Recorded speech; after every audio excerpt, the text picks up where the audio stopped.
Here's a couple in their mid-20s who've recently graduated from college and are starting a life together, both with new jobs. Currently, they rent and plan on buying a home. Children are definitely in their future. They ideally see their life as working, raising a family, then retiring to travel the world. In retirement, they want their assets and investments to work for them, and then, finally, hand off their estate to their children and some select charities. All right, so they are college educated, they're off to a good start in thinking about retirement, but some of those goals sound somewhat lofty. How actionable are they? What do they need to be thinking about to really make those dreams come true? So I think there are certain basic questions. One would be, how much liquidity should they have? How much should they be saving? Where should the savings go? Recognizing at some point they want to access it. How much insurance? How much disability insurance? What type of estate planning documents? And I think that it's really important that they start building a team of professionals, including an estate planning attorney, a CPA, a financial advisor who can help them coordinate everything and make sure that they're balanced. When people are in their 20s, starting out their careers, they typically will have some of the same questions. If they're newly married, should they file jointly or separately? They also want to know what is tax deductible. Then they want to know what kind of receipts they should keep in case they get audited by the IRS. One of the challenges for the newly employed is they typically will have expenses. They might need a new car. They'll probably need work supplies and maybe a professional wardrobe. They're tempted, because of those expenditures, to pull back on their withholding from their paychecks in order to give them a higher monthly cash flow. The problem is that in April, when they file their tax returns, they're then going to owe money. And it's very difficult to come up with $1,000, $2,000, or $3,000 right then and there to pay the taxes. What we like to address with them when they're at that point is, number one, let's change your withholding for the current year so that you're not on a treadmill with that tax shortage. Secondly, it's a fabulous time to look at putting a budget into place and implementing it into their lives. And then the next thing is, if they can't pay the total amount due, the IRS does have payment plan options, and we like to take a look at that to give them some relief going forward. Finally, with the younger clients, they're facing crypto issues, which is very brand new. What a lot of them don't know is every time you buy something using cryptocurrency, that is a reportable transaction on your tax return. We have a lot of education to do with our 20-year-olds. While I do plan for their retirement, for me, it's more important that we give them basic education on how to manage their tax strategy, because we don't want them to end up in a tax pickle going forward. The IRS can be a daunting enemy.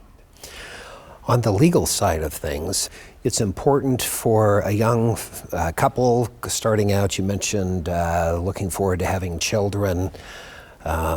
I assume that would be an asset rather than a liability, but maybe some of each on the children part.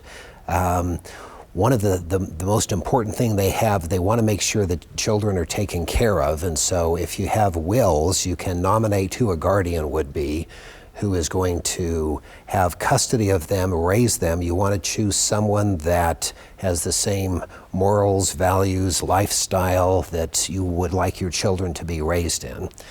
If you happen to pass away without a will with some minor children, what's going to happen is that the court would then appoint a guardian, and it may or may not be the person that you have selected, that you want, to raise your kids. The other thing is, if you don't do that, if you haven't planned what you're going to do with the appropriate legal documents, is that whatever you have of your assets, frequently as life insurance, is going to be one of the larger, cash bequests. Then, is that the kids are going to get it on their 18th birthday, which is generally not a good idea.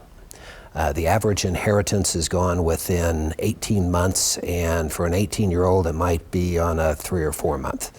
And so there are things you can do to have it continue in trust for their benefit with somebody looking over the financial part for the kids.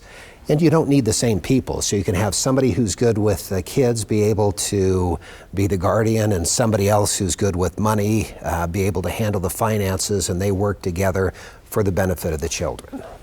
So that's something a younger family that hasn't accumulated too much, they do have the children, their most valuable asset, that they want to protect. We don't get training on this as we're We don't growing get up. training. Yeah, there's this big gap between what we learn in school and suddenly we're in the workforce and we're left to our own devices. So I think it's critical to surround yourself with this team and also to have discipline, and it's not human nature.